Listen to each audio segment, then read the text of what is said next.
And welcome to Moonstar Hypnosis. We're going to start off with interviews with hypnotists that are established, hypnotists that are creating new practices, so on and so forth, where many of your questions may get answered, and also you get to meet a lot of wonderful people along the way.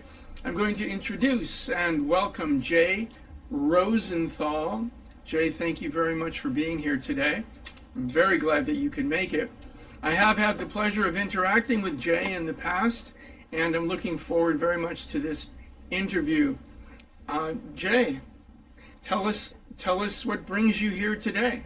I'm the chief hypnotherapist at Heartwork Hypnosis. I have more than 10 years of experience in mental health and social services, working in all kinds of contexts with from young children to the elderly, families, and everyone in between. I have a bachelor's degree in psychology from Adelphi University, as well as more than 600 hours of hypnotherapy specific training. And I continue in pursuit of my clinical hypnotherapist certification. Fantastic. Thank you. And well, I have asked Jay to share some questions with me from his point of view in relation to the interview today, because he knows himself, his subject, why he's interested in hypnosis. He knows his life experience better than I do. As we move along, I'll be asking questions, bouncing off his questions. But let's start off with the first one I see on my list here. Now, how do you see hypnosis? And I'm going to ask you, what do you mean when you say, how do you see hypnosis? What does that mean to you? Well, there's a lot of stigma when it comes to hypnosis, and even among hypnotists and hypnotherapists, nobody really seems to agree on the definition.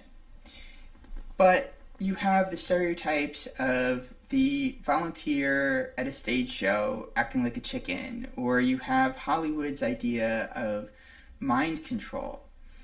And I think that it creates so much confusion around what hypnosis, and in particular clinical hypnosis, actually is.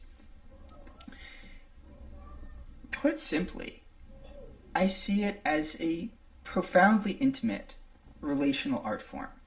Because I like that.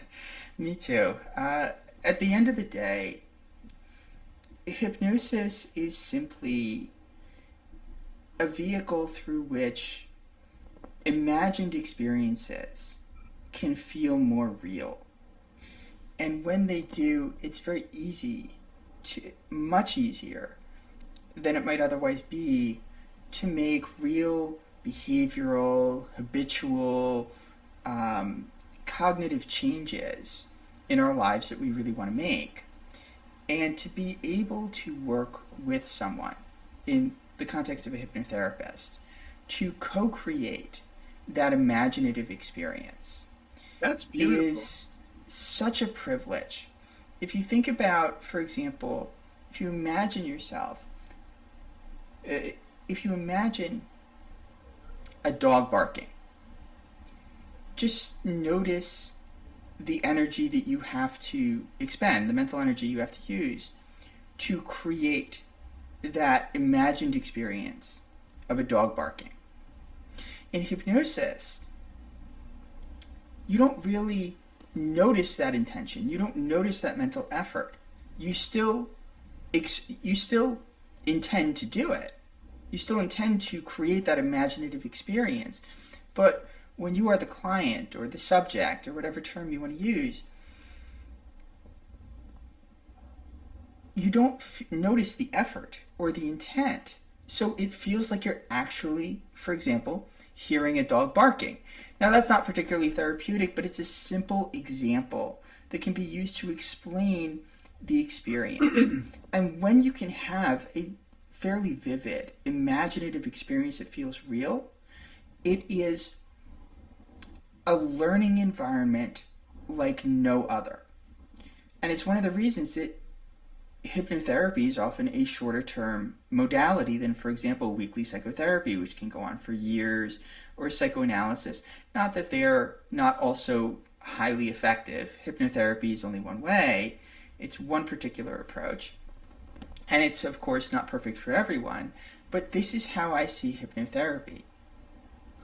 And hypnosis being a perfectly natural experience, and hypnosis from the practitioner's point of view being a tool that we learn to use specifically to, as I call it, reprogram on a deeper level in relation to challenges the client may be facing or is facing. And do you feel like that's a fair description, or? I think it is. I hate to boil it down. I hate to boil hypnosis down to a tool, though, because it assumes that, and while hypnosis is technically a tool, in a lot of training programs, and a lot of recommendations about how to learn hypnosis, so much is focused on technique. And the truth is that whether you're talking about hypnotherapy, or you're talking about psychotherapy, or even coaching, the biggest predictors of outcome aren't the actual techniques or even the modality that's being used. The biggest predictors are what's known as the therapeutic alliance. So that's the relationship between the rapport between the hypnotherapist and the client, or the therapist and the client.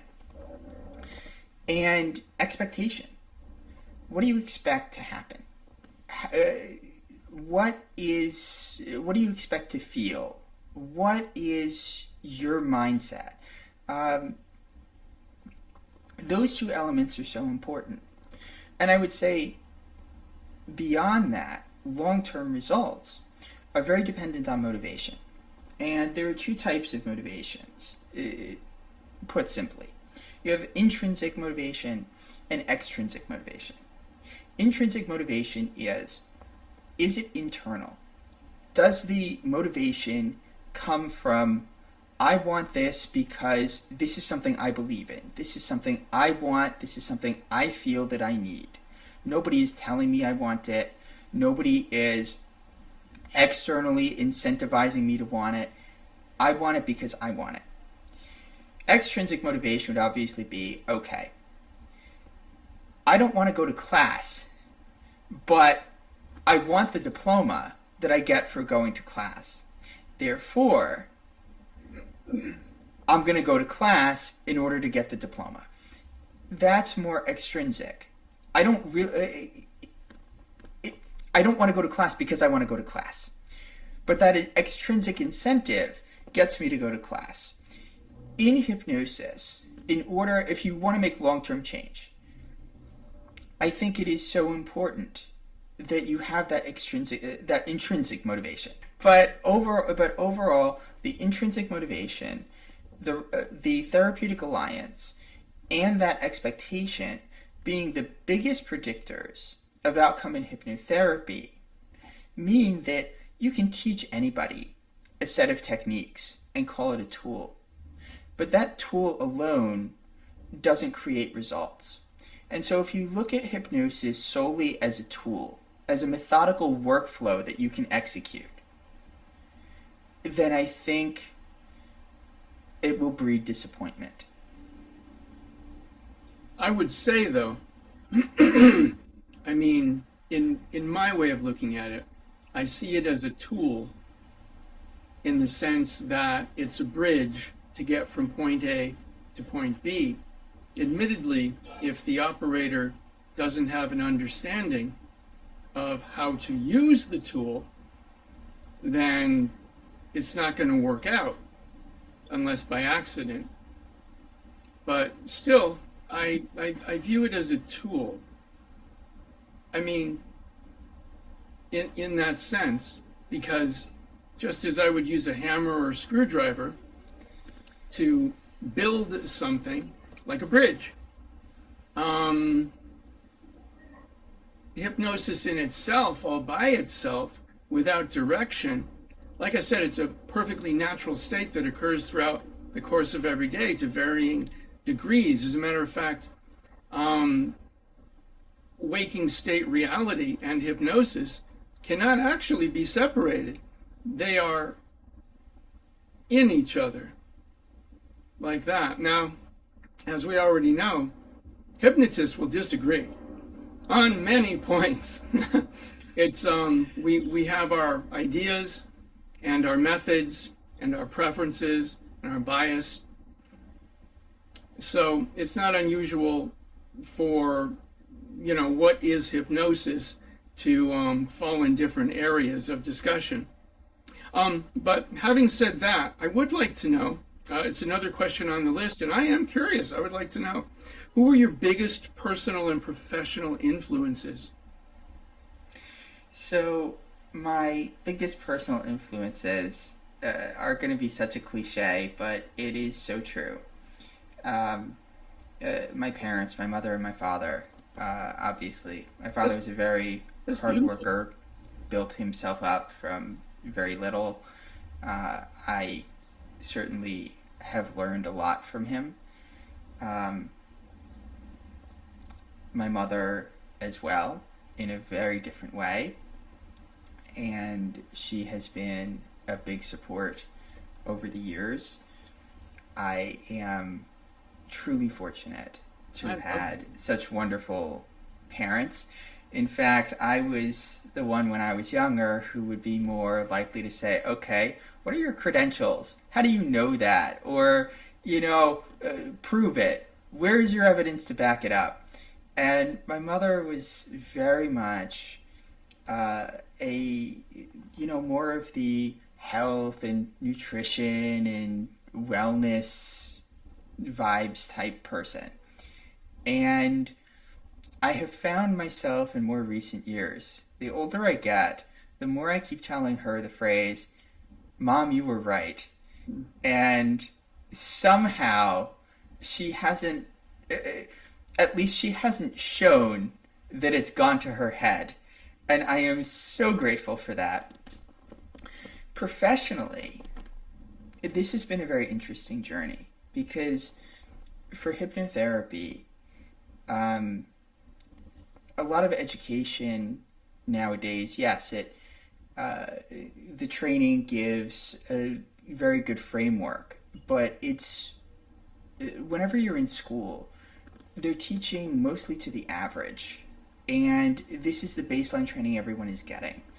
And so my biggest influences have really been, I would say first is my mentor, who happens to be a clinical psychologist and hypnotherapist, who was a professor of mine back in undergrad. I had him actually for history and systems of psychology back when I was much younger and I had more hair.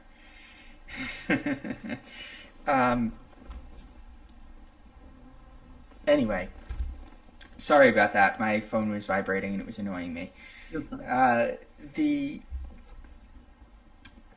So he's still a professor, but he was an adjunct. He's still an adjunct, and he was always a clinician first.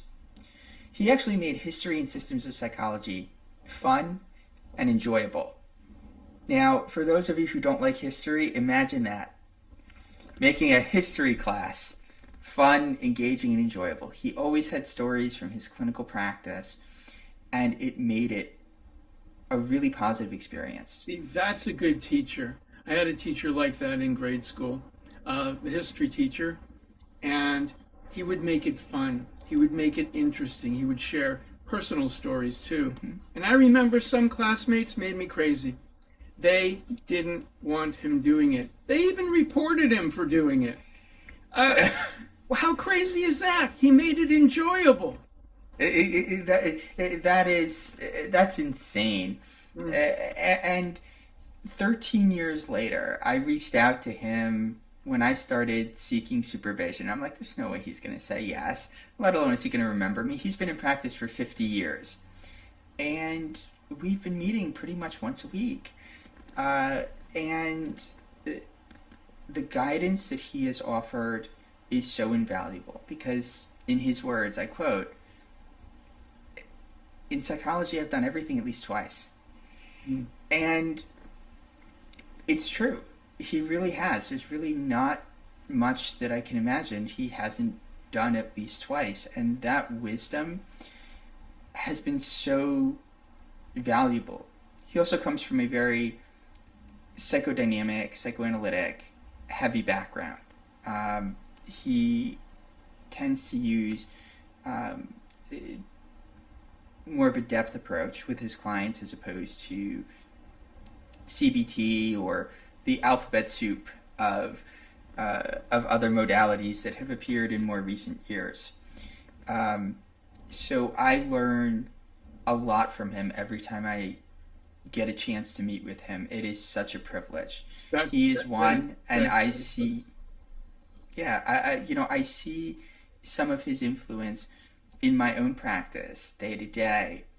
The other, I think, is so important, and it's not appreciated as much anymore, but my own hypnotherapist.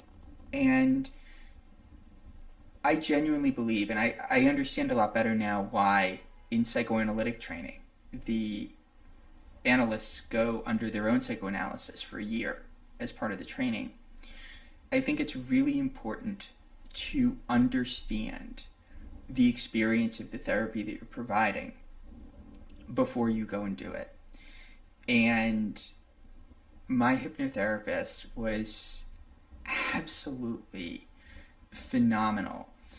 And I got a chance to experience various phenomena like rupture and repair. What happens in between sessions? How does the therapeutic alliance form? What does it mean to experience shame, to have someone who is non-judgmental, who holds the therapy frame? What does it mean to undergo hypnosis? What is post-hypnotic integration like? Especially when you are really working on something meaningful. And just having those experiences, you develop an intuitive sense and a different kind of empathy for the client when you're seeing them in the hypnotherapist capacity that's very hard to have without that experiential knowledge. And that has had a significant influence, especially on the ethics that I impose in my practice. We do not use, for example, any testimonials in our marketing. We do not solicit testimonials. You might find some testimonials. Why do you not do testimonials? Testimonials are somewhat controversial in the mental health and wellness space. The American Psychological Association, for example, it does not, their code of ethics frowns upon the solicitation or the use of testimonials. And it's because there is the relationship between therapist and client, hypnotherapist and client, however you want to put it. It is an uneven, non-reciprocal relationship.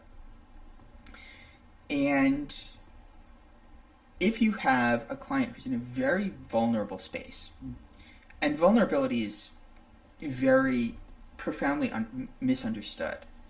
Vulnerability does not mean helplessness. And I see this very often in my clients, especially the ones that I work with that have high stress or anxiety. They tend to see very often vulnerability as helplessness.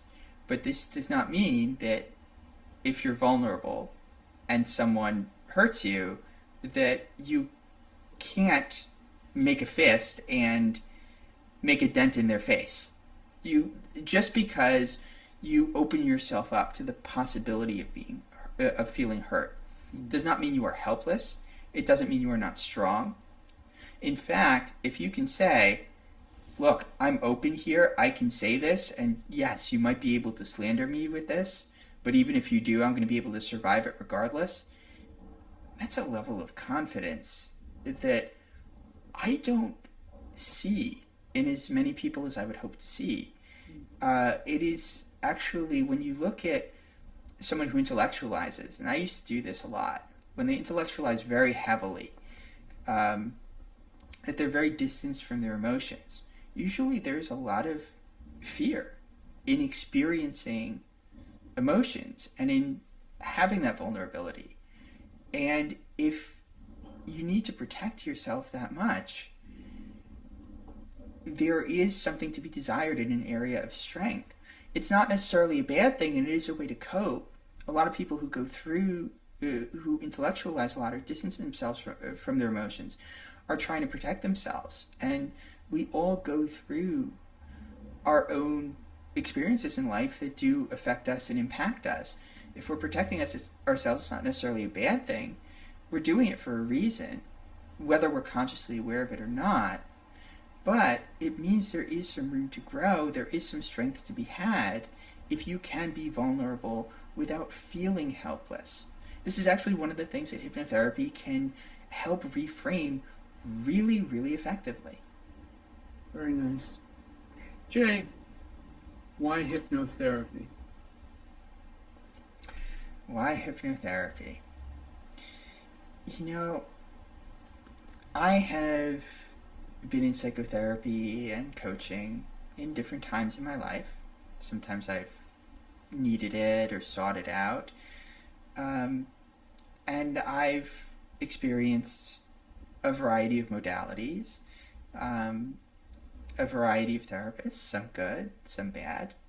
And by bad, I mean not necessarily a good fit for me or my needs, or maybe they didn't have the right toolkit. And hypnotherapy is,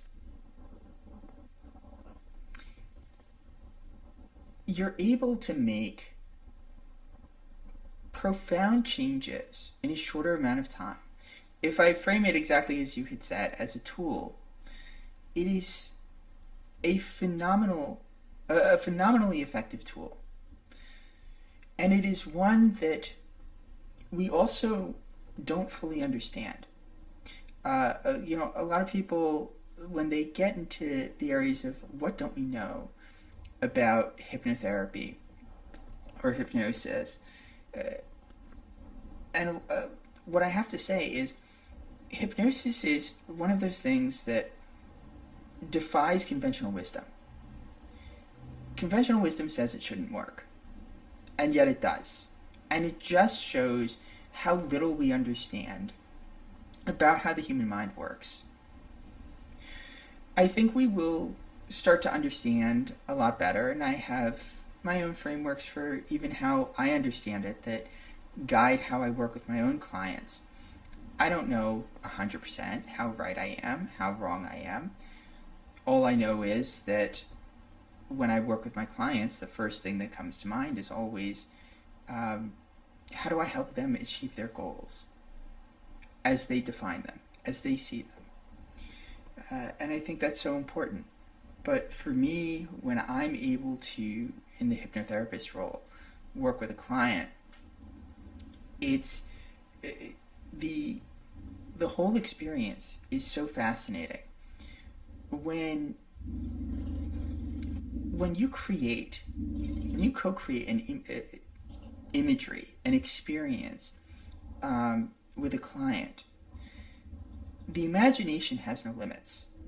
You can create entirely new laws of physics and do some really fascinating things. And use that experience to teach and embody new ways of moving about the world, of existing. And even if that's a small role that the hypnotherapist plays, making those changes can have such an outsized impact. To be able to watch that and watch it happen as quickly as it does is so amazing.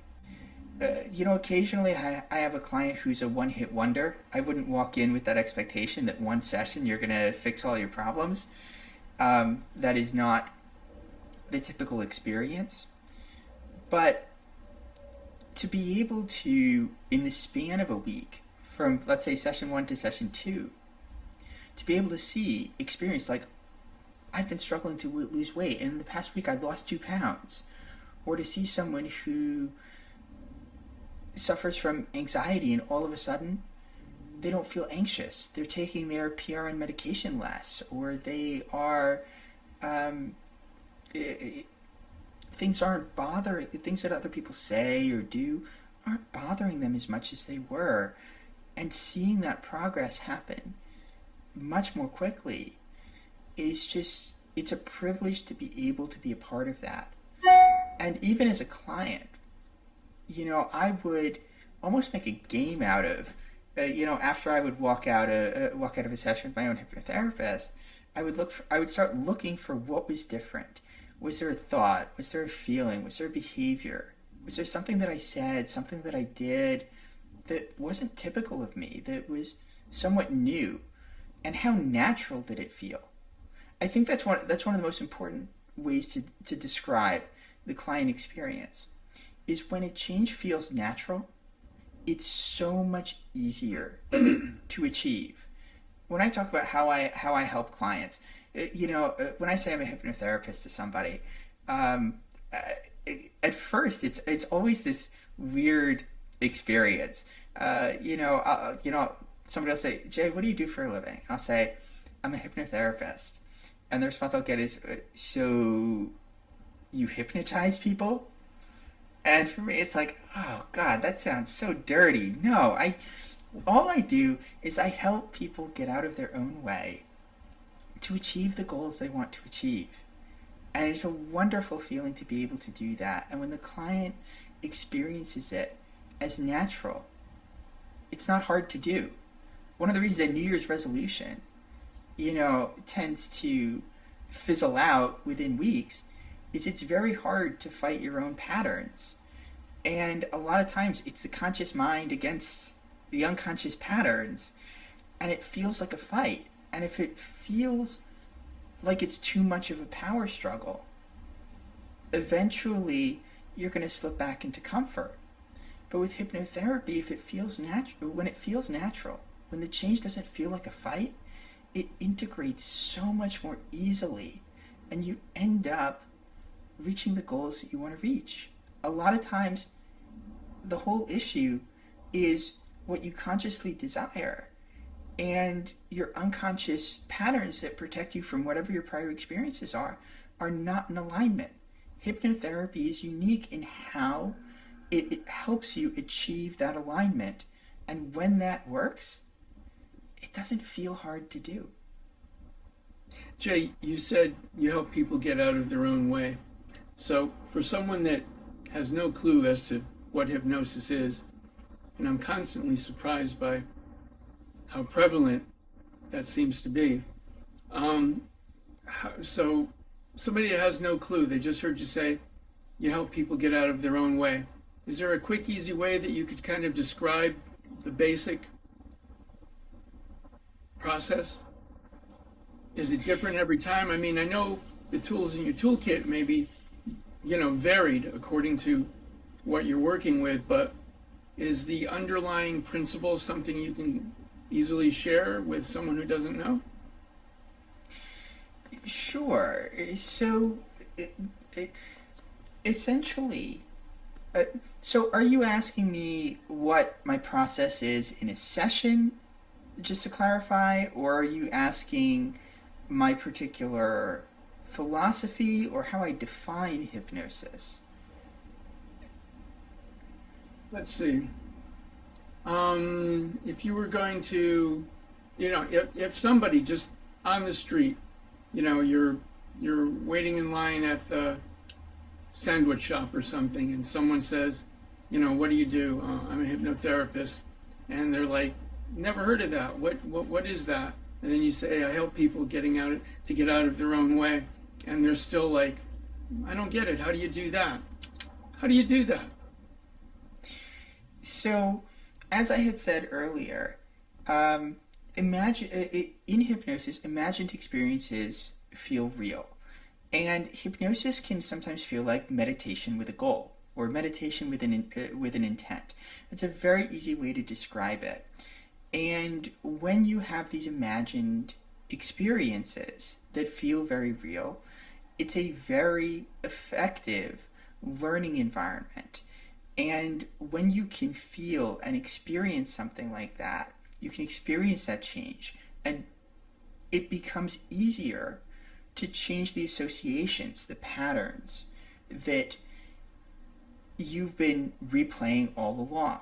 One of the things when people go to psychotherapy or they go to coaching, they often experience a phenomenon called transference. And what this is we tend to, in interactions with others, repeat patterns of behaviors in our relationships. We tend to reenact our relationships, our feelings, our issues, and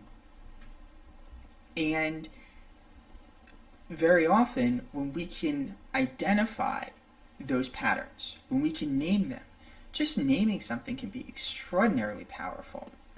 Then we can, in hypnosis, experience it differently and change those associations that create those patterns that we don't necessarily notice in our daily lives. And when those patterns change, the way that we interact with others changes, the way that we interact with our world changes, the way that people respond to us changes, the way that we react changes. And when that happens, it opens up more opportunity for us. We don't necessarily realize the small things that can sabotage us and that can get us to the next level. I like that. I like the way you said that.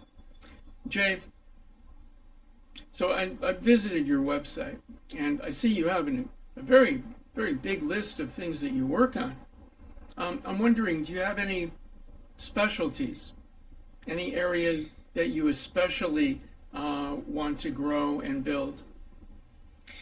So I do have an affinity for working with anxiety and stress generally. Anxiety is nothing more than just our own natural internal alarm system.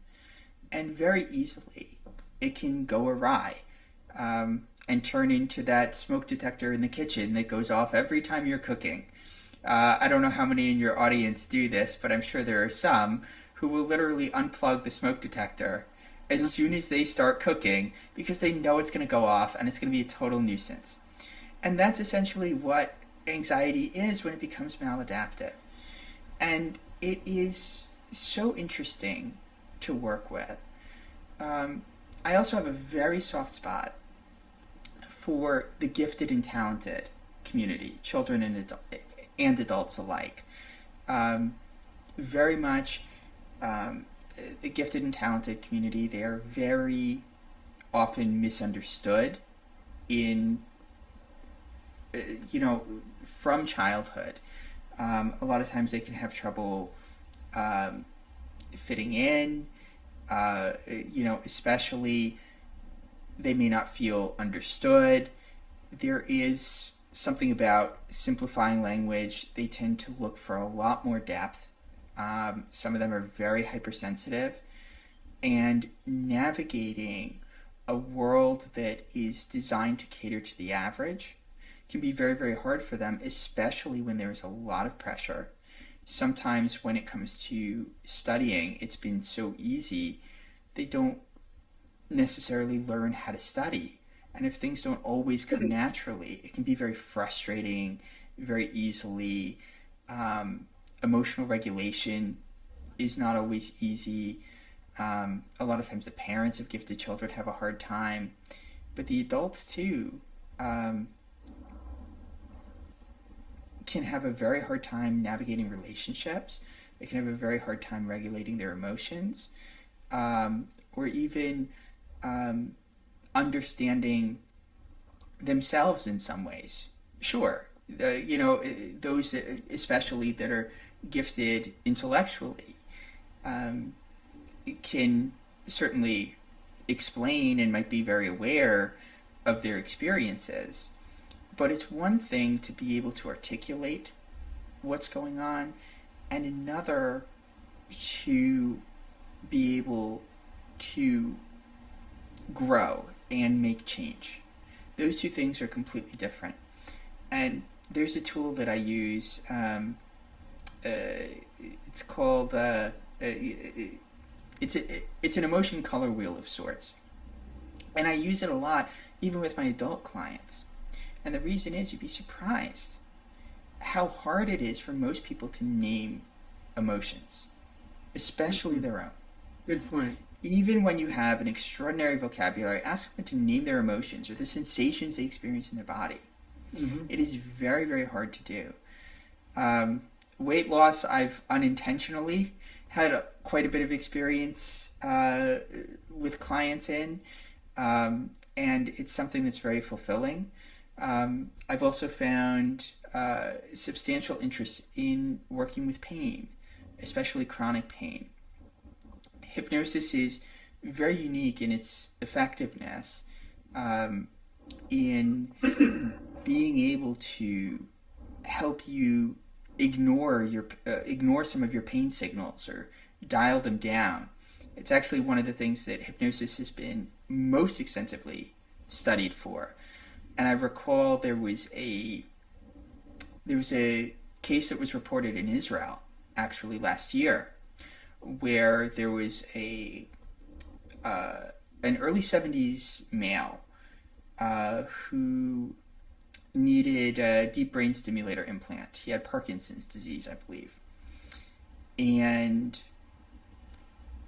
for whatever reason, he couldn't undergo typical chemical anesthesia, or not enough. They used no anesthesia to my knowledge. They just used hypnosis, or what's known as hypnoanesthesia, and the surgery was a success. Absolutely.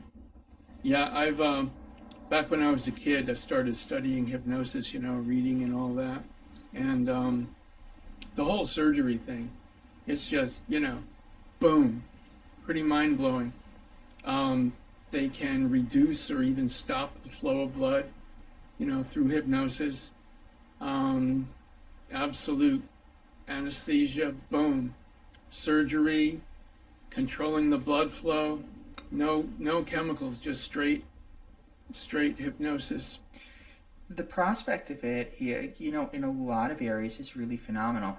There are a lot of people who have started to really get sick and tired of just popping a bunch of pills. Hypnotherapy, it's not for everything, but either as a primary or secondary intervention. Sometimes it can help reduce side effects or even reduce the amount of medication that someone is on for a given condition. It can be, it is a remarkable tool with very minimal risk. And I think that is the biggest value proposition that comes from hypnosis, is the risk profile when it comes to hypnotherapy is extraordinarily low compared to almost everything else on the market. And when you factor in the effectiveness with the evidence that we do currently have in the empirical literature, it really stands out in a way that almost no other intervention does. I was listening to this one hypnosis instructor many years ago, and he was talking about, in his experience, he truly believed that the human body had the ability to produce whatever it needed in relation to healing, so on and so forth. That we have our own chemical factory. And so, potentially, through hypnosis and, hypnotherapist, whatever, that has a good sense of what they're doing and where they're going, that chemical factory can be accessed. Now, you don't even need to know specifically, like, the name of the specific chemical. What I like to say is let the universe handle the details, or the deep subconscious, because the information is there even if we're not accessing it consciously. So according to me, anyway, with appropriate instruction, we can get to places that many people would consider just fantasy. Now, in relation to healing and hypnosis, I've never really been big on allopathic medicine. The idea of just throwing a pill or a surgery at something to basically cover up a symptom. Covering up a symptom, whatever the problem is probably going to manifest in a different way. But getting inside, basically, with hypnosis and working with the subconscious, that can bring about, according to me, and I think a lot of people too, real healing on a very deep and profound level. But having said that, oh yes, go ahead. It looks like you were going to... No, go ahead. Go ahead, please.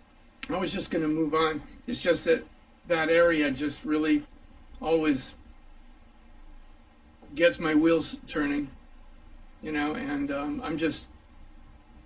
It's profound. It's just profound, and yeah, we don't understand it, how it really works, but we at least understand it well enough to help people have better experiences in life and let go of some of the challenges that they may be facing. But underneath it all, it's like, do we really, what is this? This is a bottle. Okay, we can agree that it's a bottle. We know the term. In whatever language, we can agree it's a bottle. But what's the underlying reality of it? Okay, it's a bunch of atoms and all that stuff. But what's the underlying reality of it? And so on, and deeper and deeper and deeper and deeper.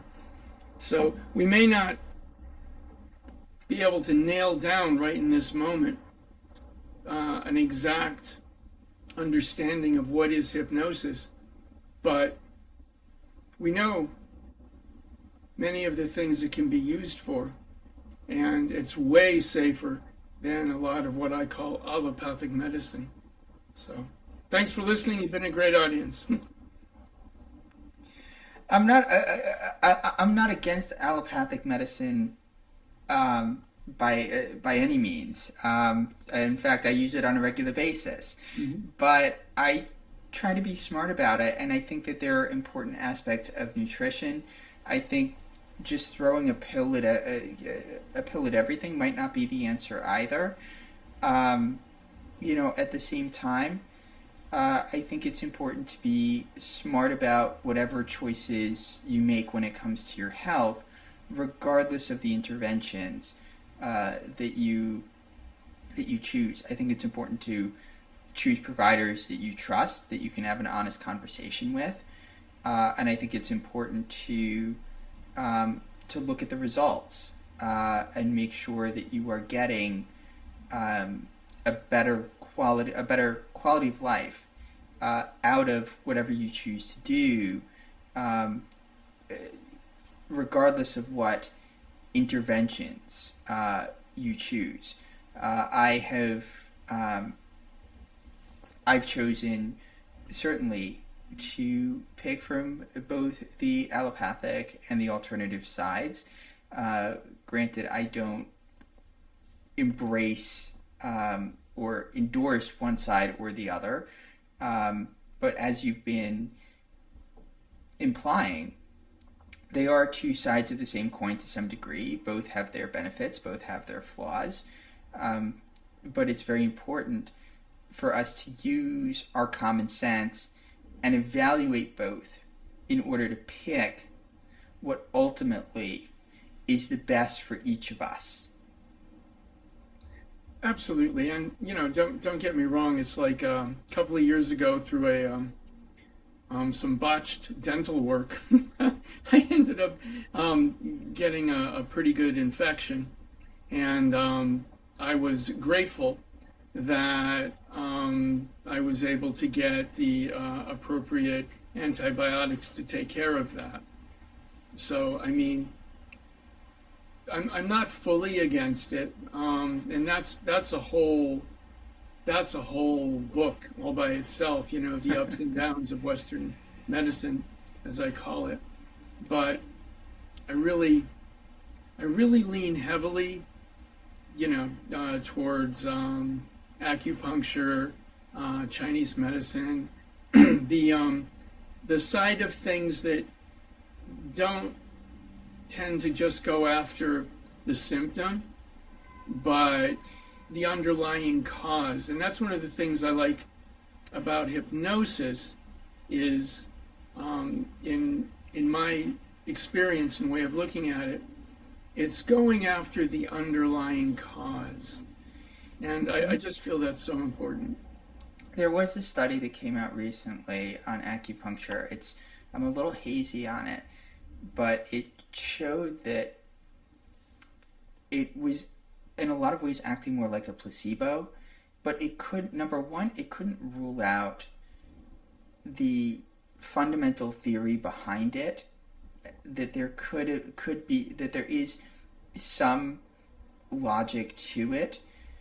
And I think there were some flaws in the study.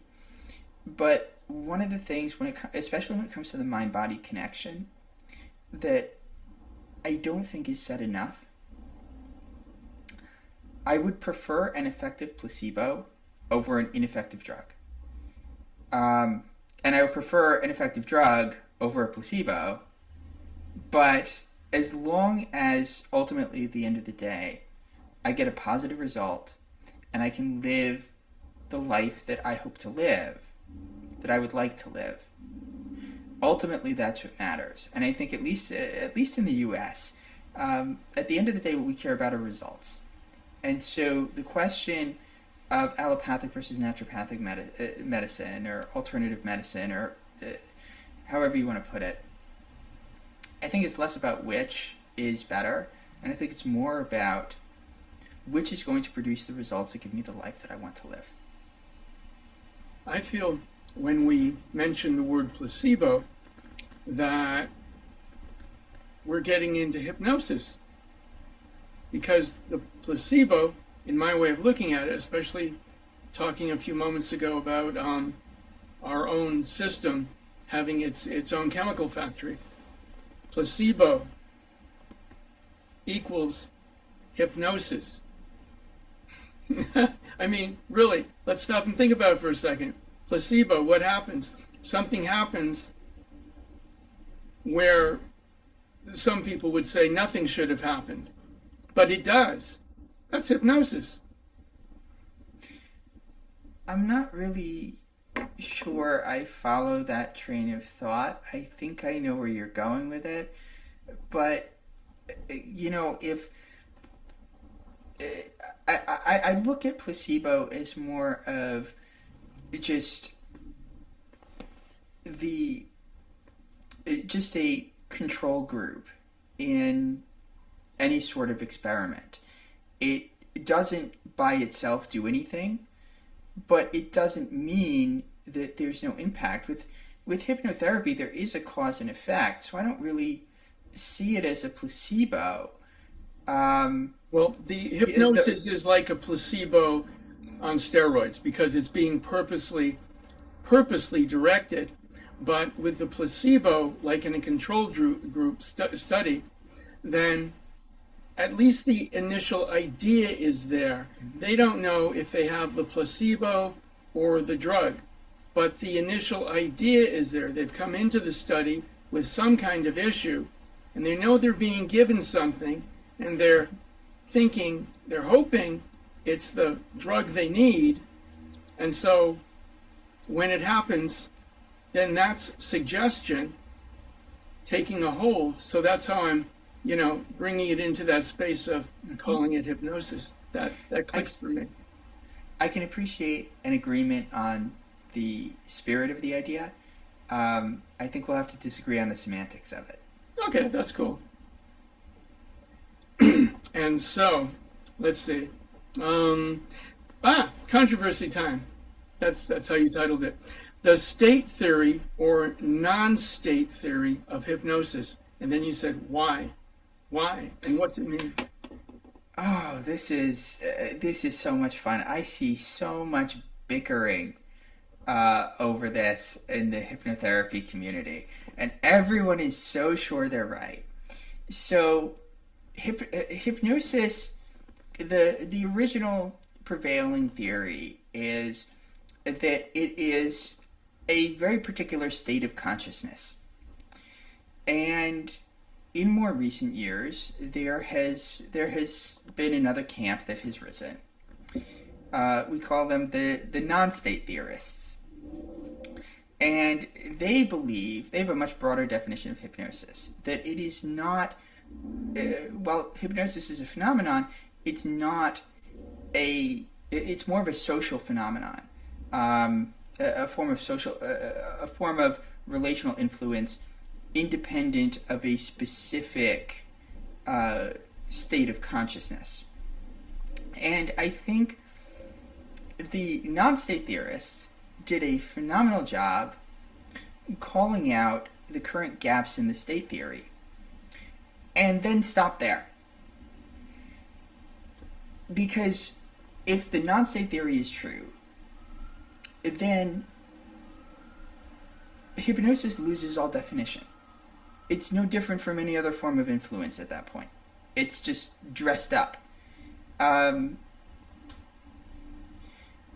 state theory still has holes. There's been a lot of research that's been going into hypnosis in recent years using technology like functional MRI, SPECT, PET, and other, and even magnetoencephalography, as well as EEG, to really study the brain under hypnosis. And we have seen some changes, predominantly in the frontal lobe, in the default mode network, the salience network, and the executive control network.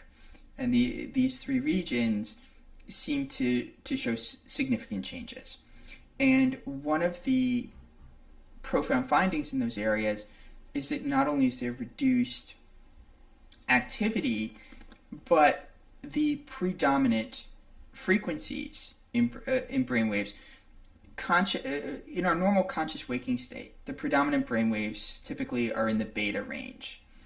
In hypnosis, what they found is they typically lie in the theta range. The problem, and this is what the non-state theorists point out, because the state theorists will say, okay, so these theta waves and these changes in the brain show that hypnosis is a state of consciousness. The non-state theorists will go and say, well, theta waves also appear like that, and those regions also quiet down when you're deeply relaxed and passive. So it just shows that you might be relaxed. It doesn't show that you're in hypnosis. It doesn't show that you're in a hypnotic state. And both are true. I believe that the state theory and the non-state theory are both wrong. And we will see this proven in the coming decade. There is a very recent technology that has hit the research circuit. It's called hyperscanning. And this technique allows for looking at, in EEG for example, at two research subjects at the same time. My belief is that the researchers, while they've been studying the subject's brain, they've forgotten about half of the equation. They've forgotten to put an EEG cranial cap on the hypnotherapist too. This goes back to what I said at the beginning. Hypnosis is a profoundly intimate relational art form. I believe that hypnosis is a dyadic state, not a monadic state, meaning it requires two people. And so there is a phenomenon called neural synchronization.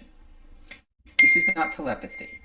But what happens is, when we are in a social exchange, a relational situation, maybe we're interacting with our spouse, or we are, hanging out with a friend, or at the water cooler at the office, talking shop.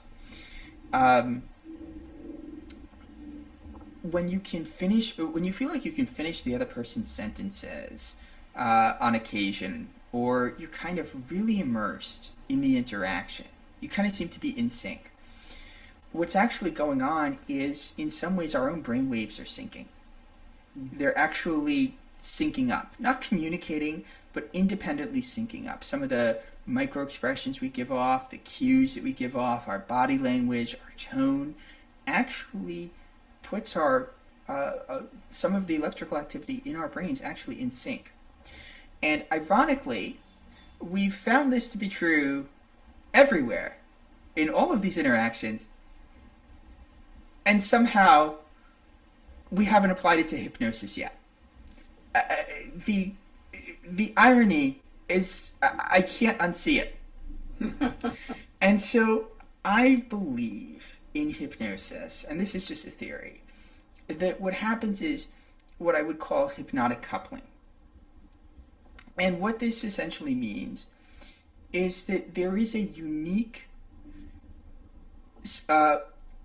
profile of frequencies, of brain waves, in the hypnotherapist and the client. There is a synchronization and an asynchronization. And there is one case study, it was never peer-reviewed, but it was published, I believe, in March of 2025, that actually looked at this and used hyperscanning.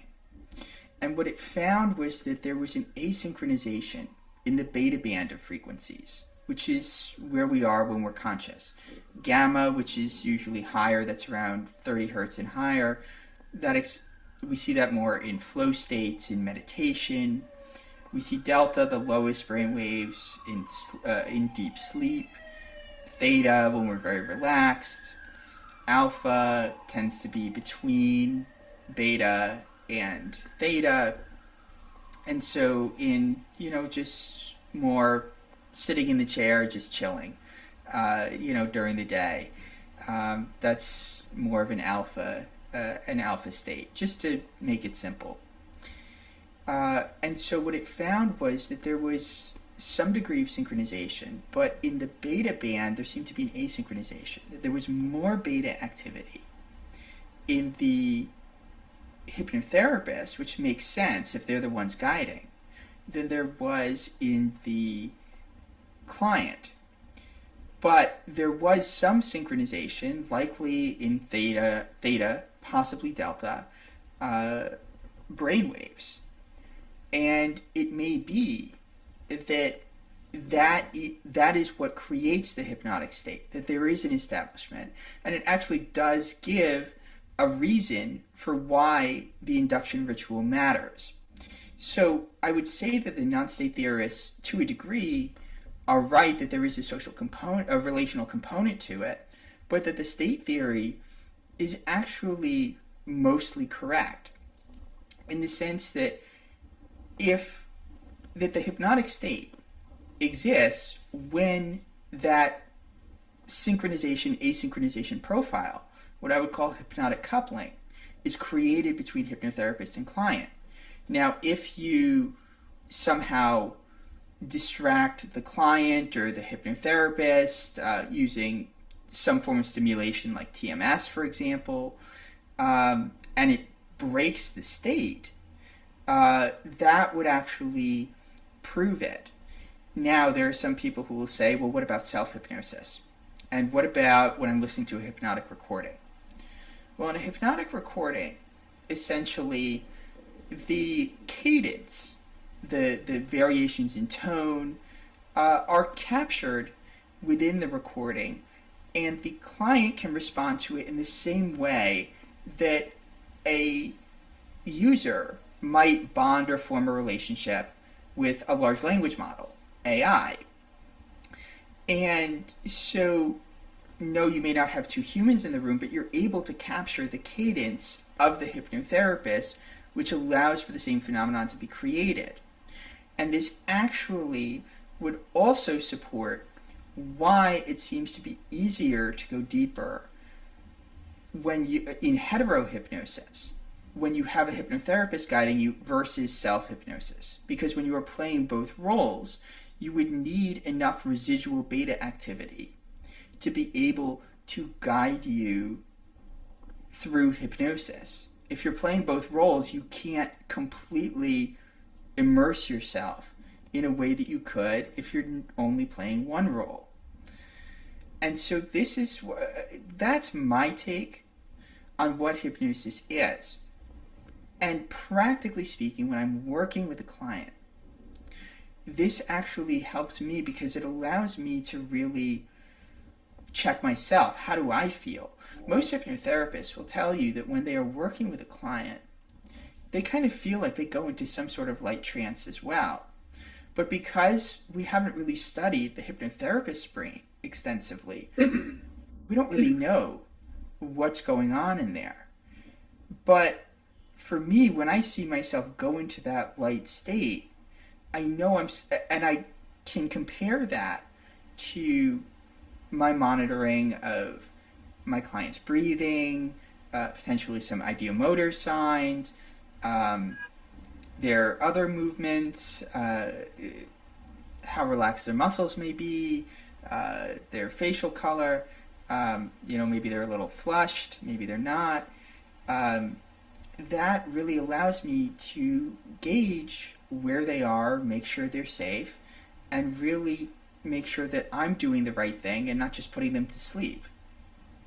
So I think it's really important. This brings up an interesting point. So it's a perfect time to ask, since you were just talking about it.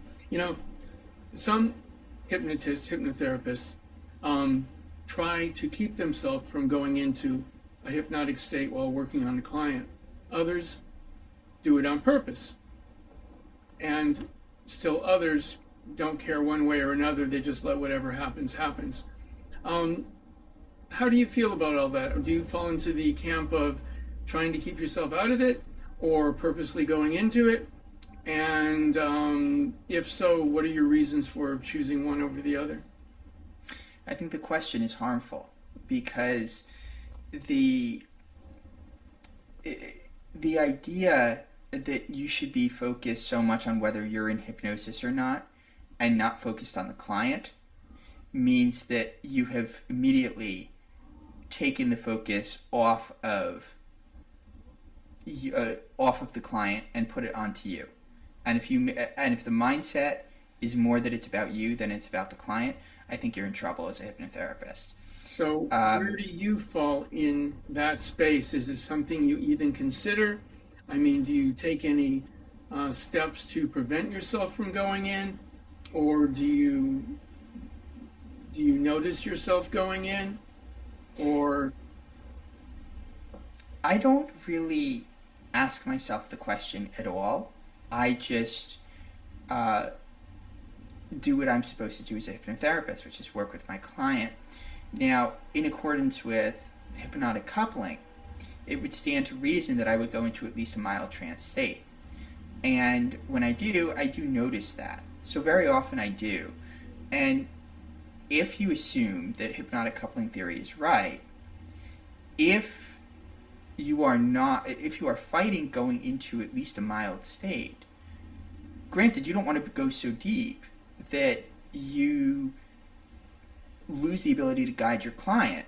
At that point, at least give them a refund and apologize for that experience. But I do believe that in order for a hypnotic state to be established, that at least a mild trance state is required in accordance with hypnotic coupling theory. I could be wrong. I could be completely wrong. The truth is, hypnotic coupling is just a theory. Nobody has tested it. I think that the research will show hypnotic coupling to be at least right in part. There may be some parts that are not perfect or underdeveloped or wrong, but I don't think it's on the wrong track. Now again, you could ask, 20 other hypnotherapists and you'll get 20 other different answers. But this is the way that I see hypnosis, and it does function as my guiding principle. I see it as just a natural occurrence of the state of working with someone. I brought up the question because over the years I've heard, I've heard lots of people say, oh, I do this, I do that to keep myself out of the state while I'm working on somebody. And just for me personally, that never really clicked in me, because I've always just felt that it was a natural experience to kind of like a bell. If I have a bell here, where's my hand? And a bell here, I strike one, and because of the resonance, the other one's going to be affected too. Well, it's all vibrations. So for me, what you're referring to as hypnotic coupling, it's not even debatable. I mean, for me, it's just a natural occurrence. Water is wet. Put two bells in the same room, strike one, the other one's going to feel it. So it's nothing that I personally would ever do anything to fight against, and it's nothing that I actually need to work towards. It's as natural as the wind or the air that I breathe. So I was curious about, your views on it, so thank you. Of course, and there is some elegance in the simplicity of this is the way it is. Whether or not I know the details, I know what I've seen. And I think it's important to appreciate that.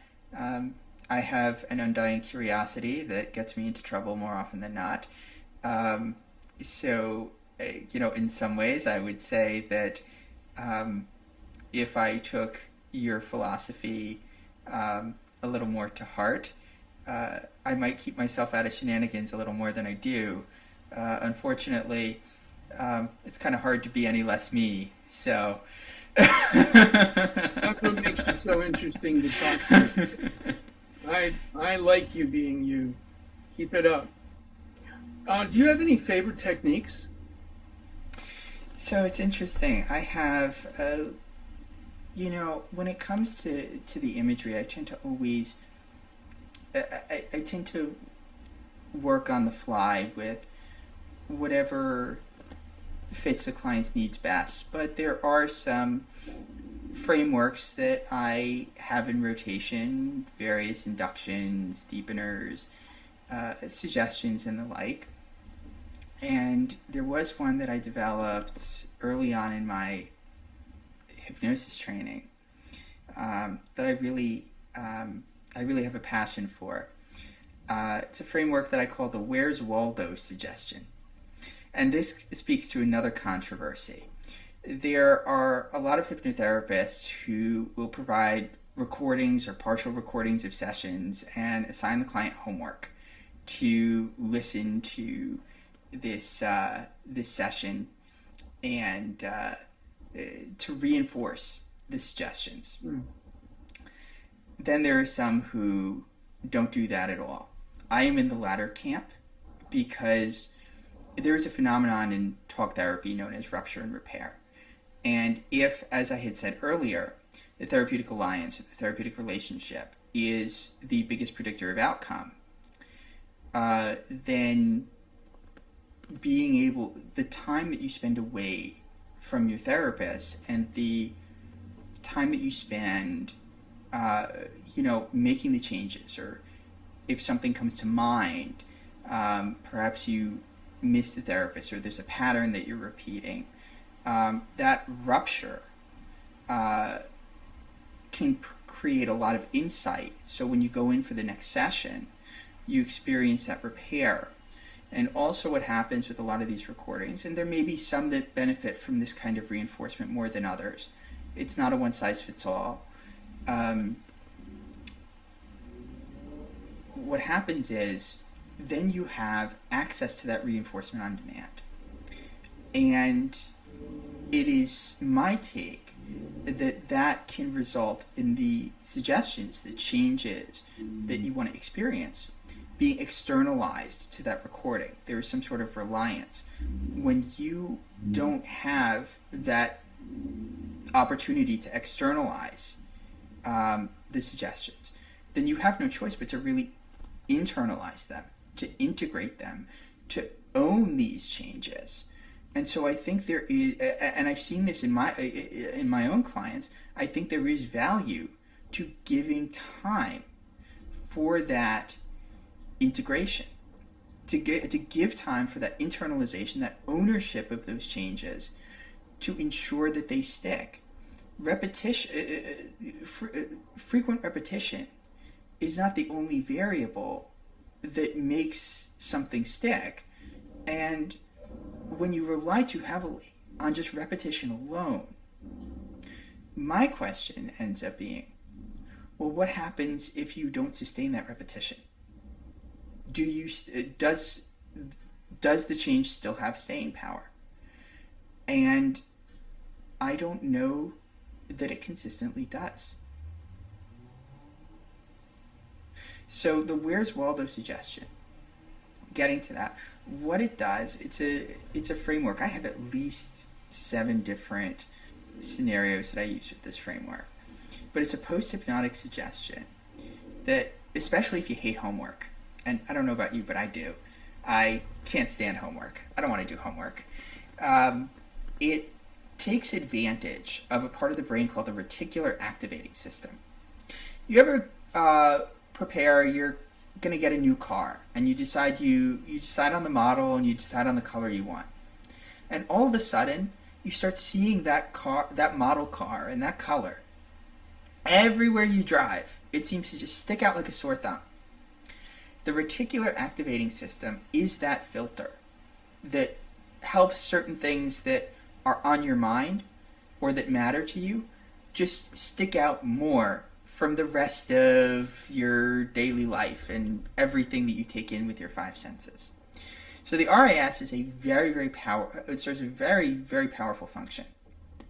And the Where's Waldo suggestion basically gamifies noticing the changes that you want to make that have been suggested in the session. So it makes it so that those changes in your life, those thoughts, those feelings, those behaviors, kind of pop out in the same way that, that red Jeep Grand Cherokee might show up if you're going to replace your car. So I found that to be extraordinarily effective. I'm able to tailor it to the client's interests and what resonates with them. And it's so simple to add in. But I've had such a positive experience. There's also another one that I have a more complicated relationship with. I call it the confusion coma induction, because it is extraordinarily effective in inducing the hypnotic state. I use it very often with those that are really anxious, that are overthinkers, high creatives, and it took me a month to write the framework. I don't use scripts, generally speaking, but sometimes I will write a general idea. But this was extremely difficult to learn. This took me another 5 months to be able to embody flexibly enough to tailor it for each client. Otherwise, if you're just reading a script, everybody's different. Why would you pay to have somebody read you a script? You're not everybody else. That's not going to work for you. Every session I do with a client is completely bespoke. I start from the ground up, and no session is alike. I think that's extremely important. What worked for somebody else, they had different circumstances. They're not you. Why would I use what I used with them exactly with you? That makes no sense. What the confusion coma induction does, it's very different from what most hypnotherapists use as confusion. It is basically there is a whole lot of almost not structured nonsense, meaning there are sensory mismatches, paradoxes, like let me give you an example. So loops of light bend into knots untied by pulling the wrong end first. Just try and imagine that. That is really hard to conceive. I find it relaxing even in just that sentence. I love it. Exactly. Or hear the flavor of green. And it ends up getting matched up with more coherent suggestions. But what happens is, in the brain, our brains naturally look for patterns. They're pattern seeking, and if you see misspellings in a text message you're reading or an article, you tend to naturally correct for it. So we have these pattern recognition and error correction functions in our brain. But what happens when you try to follow this nonsensical language for an extended period of time, those error correction functions and the pattern recognition functions get exhausted. So instead of telling somebody what to do and being more authoritative or getting somebody to relax by focusing on their body, what it does is it ends up tiring out the conscious mind. So a lot of people that kind of end up consciously just checking out and relaxing. It's a very non-threatening and almost whimsical way to experience the induction of hypnosis, especially if you're nervous. And the coherent suggestions that are sprinkled, when there's so much of this incoherence, the mind naturally clings to anything that makes the remotest amount of sense. So it makes it easier for the suggestions to sink in. And I found I don't use it with everyone, because especially for those that are more concrete thinkers, they kind of just get bored very quickly of it. But for the right clients, and especially those who are nervous about power dynamics or anything else, the confusion coma induction is extraordinarily effective in that regard. It took me forever to be able to make it work, and I tailor it to each client. Just to be able to speak it in coherence, it's very difficult to do. But that's another one I absolutely love. I would say there's one more. I call it the lazy river.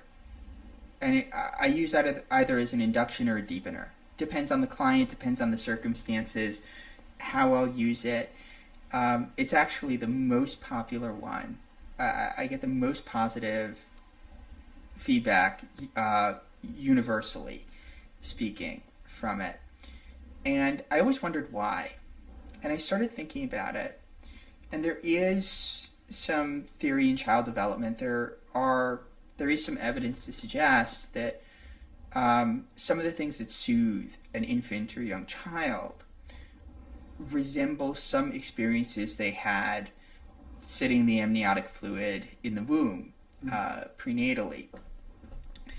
And the idea of the lazy river, basically floating down a calm river,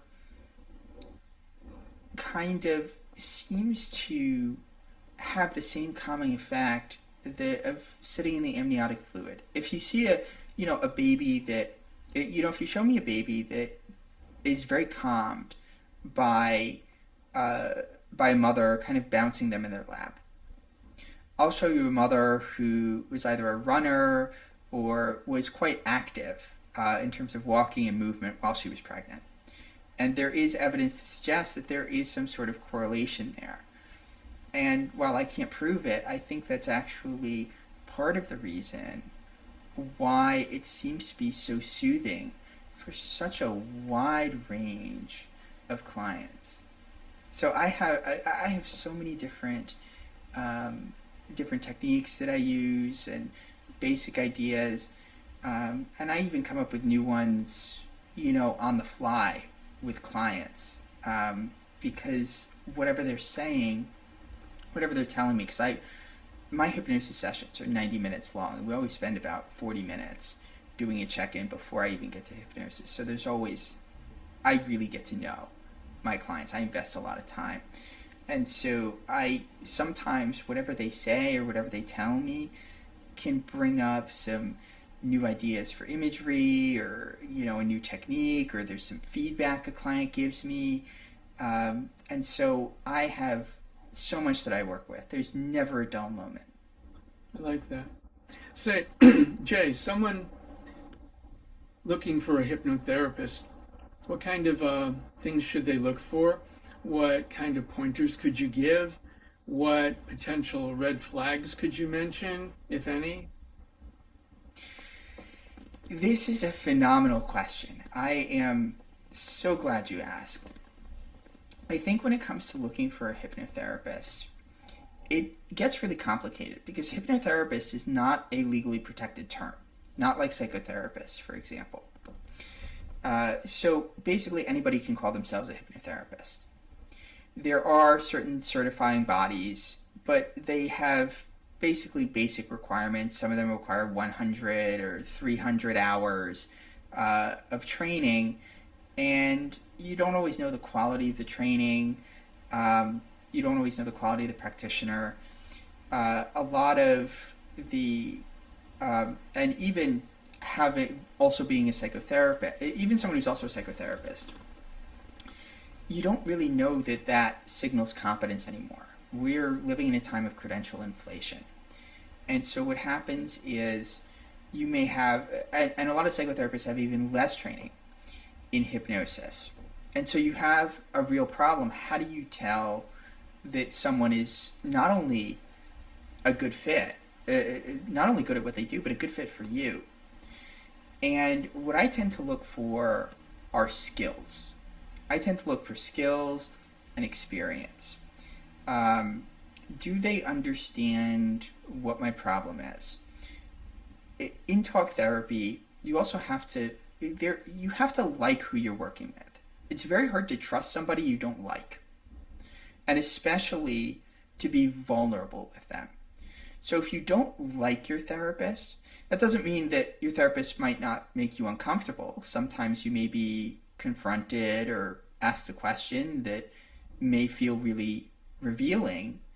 But if you don't like your therapist as a person, I think that's a real problem. So when you're gauging that, I think that's important to look for. I don't think looking for a baseline level of training is a bad thing to do. So someone who has at least gone through some training or has some background or understanding of psychology or mental health or mental wellness, I think is good. I am not someone who reads scripts. I think that what works for someone else isn't necessarily going to work for me. And if they're just reading scripts, that's a lot to pay for something that somebody can use with a bunch of other people. I would also say that you want a therapist who's receptive to your feedback and doesn't cringe at what you have to tell them. You want someone who is able to hold that space for you. And if they can't, it's very hard to be vulnerable enough to really go deep and do the work that you want to do. The last thing I would say, there is a lot of social justice that has entered training, and whether the virtues of social justice are good and or bad is beyond the scope of this conversation. But if the hypnotherapist is not focused on helping you reach your goals, and they're more focused on lecturing you or steering you to a particular narrative, politically speaking, no therapist of any kind should be an activist in the therapy room. And if you get an activist vibe, that there's some degree of intolerance of your own beliefs instead of exploring those beliefs, instead of the therapist being curious, asking questions, helping you understand yourself better, then I think there is, I would say that is a real red flag. I would say you want someone who is really going to work with you, who knows what they're doing, and credentials can look flashy, but they do not necessarily determine whether someone is a good fit for you. I would look beyond the credentials. I would look for the qualities that you think would be a good fit for you in a therapist, and ask questions. Really be thoughtful about it. This is someone that you're going to share a very vulnerable place with. And these are things that you may not share with your spouse, you may not share with your friends, you may not share with your parents. You need to have some element of trust. And if you wouldn't select them as a trusted confidant, what are you doing working with them? Good point. Myself included. If you come to Heart Work Hypnosis and you decide you want to work with me, and you don't trust me, you don't find that you like me, in most good therapy, the client does end up idealizing the therapist, at least for a time. If you don't feel like you can trust me, if you don't feel safe with me, if you don't feel like you can make progress, if you don't feel like you can be more open than you might otherwise be with someone, for example, that you just met, you need to say something. If something's not working, you need to say something. And if you're not a good fit, if something's not working, it may not be that hypnotherapy is bad. It may be that hypnotherapy is the wrong modality for you, but it could also be that I may not be the right fit. I'm not the right hypnotherapist for everyone. I'm the right hypnotherapist for, I would say, a good many people. But I may not be the best hypnotherapist for you. I might be, and if you do come to me, I hope I am, and I'll definitely give it my all. But only you can make that determination. I feel you expressed that really well. So we're just about going to wrap this up. I do want to ask you, past life regression, is that anything you have an interest in, or is it an area that just doesn't click with you? Or if someone is interested in that kind of work, should they see you? So now we get to the woo-woo. So past life regression, usually there are two parties. There are the ones who say, oh, it's nonsense, don't do it, I would never. And there are those who absolutely swear by it. It's personally a little too woo-woo for me. It is something I typically refer out for if someone asks me.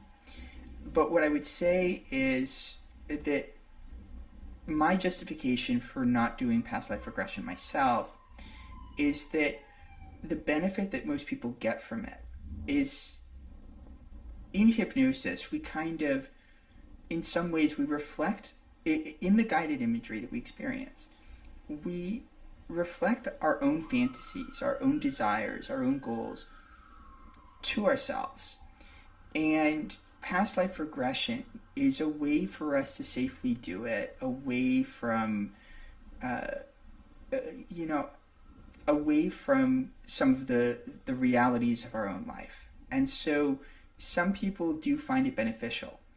There are other ways to achieve those ends without past life regression, and those are things that I do.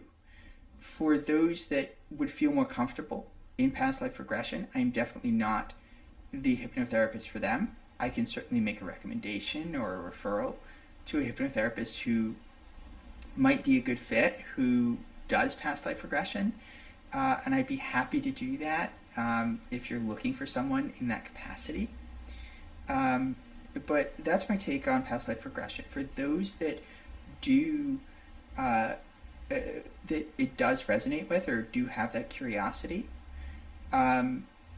whether or not it's accurate is beyond my understanding, beyond my own comprehension. But I do see the value it can bring for people who resonate with that kind of approach. But you can reach the same end without it. That's fair. And so, just before we do basically sign off, I would like to ask you, how do you feel about NLP? But I believe that what NLP did was it distilled the technique away from the essence. And the essence that Erickson and the others actually brought to the table is not something that is objectively trainable. But it is also the most important part of what they did. And so using NLP alone without that essence is less attractive to me. You have to find that essence. You have to form that relationship. That's where the rapport and the understanding.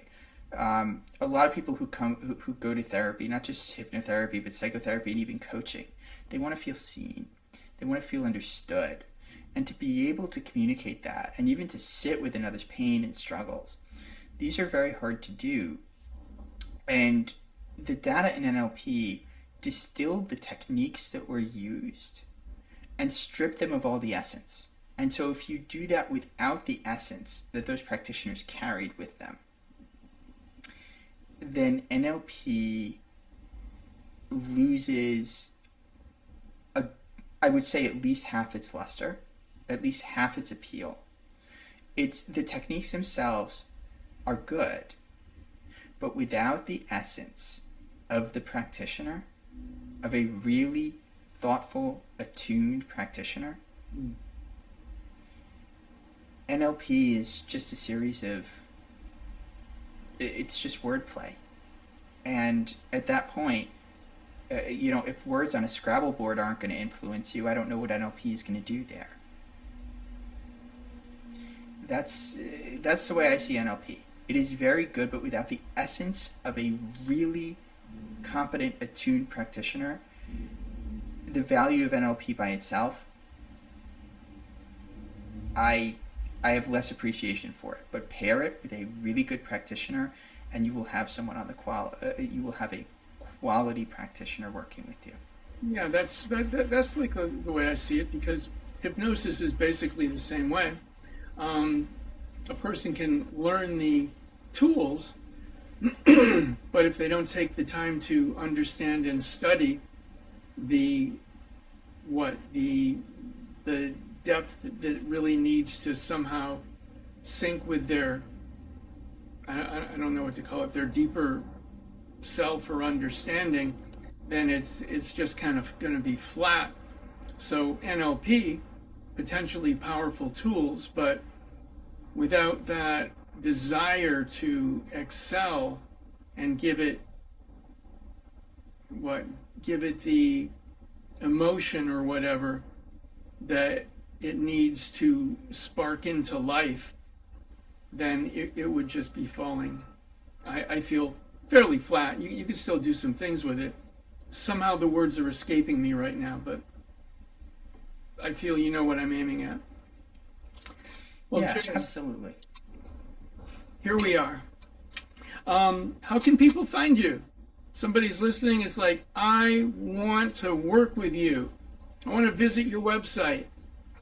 So the easiest way is to go to heartworkhypnosis.com. There is a free consultation page, and you can schedule a free consultation there at any time. You'll speak with my wonderful intake manager. Her name is Tony. I get so much good feedback about her. Sometimes I actually personally wonder if she outshines me. But she is absolutely phenomenal. You can always give us a call toll free at 866 HW Hypno, or that's 866 494 9766. Or if you're looking to reach out to me personally, just look for the only J. Rosenthal Hypnotherapist on LinkedIn. I'm sure you'll be able to find me. But if you're looking to work with me as a hypnotherapist, scheduling a free consultation is the first step. And my sessions, the hypnosis sessions, are 90 minutes long. I take a lot of time to get to know my clients, to really work with my clients and tailor the sessions that we do. We also offer, and this is something that most hypnotherapists don't, we offer a different type of session, a 45-minute session, what I call a non-hypnosis check-in. There are some clients who they're not necessarily ready to go and make more changes. They're still integrating the initial changes. Maybe they're not ready for reinforcement. But when it comes to hypnosis, if you're going through something, it's like, is this normal? What are you going to do? Go to your friend who has no idea, or go to ask a psychotherapist who's never done hypnosis before, clinical hypnosis. It's kind of hard to get answers that are specific to you. And I find that sometimes you need to come to your hypnotherapist and just process what's going on as you go through the integration process. And so those non-hypnosis check-ins, I think, are really special and really important to go through. We have a whole frequently asked questions page on our site. I think you'll find that helpful. And we've also recently introduced a Hypnosis Funnies page, because while I've been a little more serious here, we do try to, have some fun too. And so there are a bunch of memes and comics. We're adding to that all the time.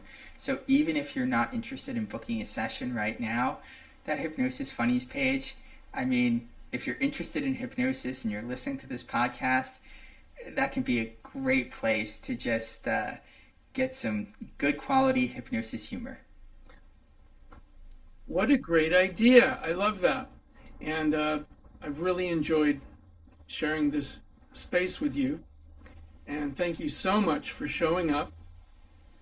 And I look forward to interacting again soon. So any Instagram or TikTok or anything like that where they could find you? Or So we're on Facebook, Instagram, X, and LinkedIn. Okay. And basically under the same name? Just search Heartwork Hypnosis. Fantastic. J. Rosenthal, Heartwork Hypnosis. And are you available for lectures online or in person if anybody is interested? Yes, I am. That would require a special inquiry. Our general email is hello@heartworkhypnosis.com. So you can certainly reach out there with an inquiry for a lecture or a potential training. We'll be happy to work with you, on whatever your needs are. That's beautiful. Jay, thank you again. Signing off in 3, 2, 1, 0.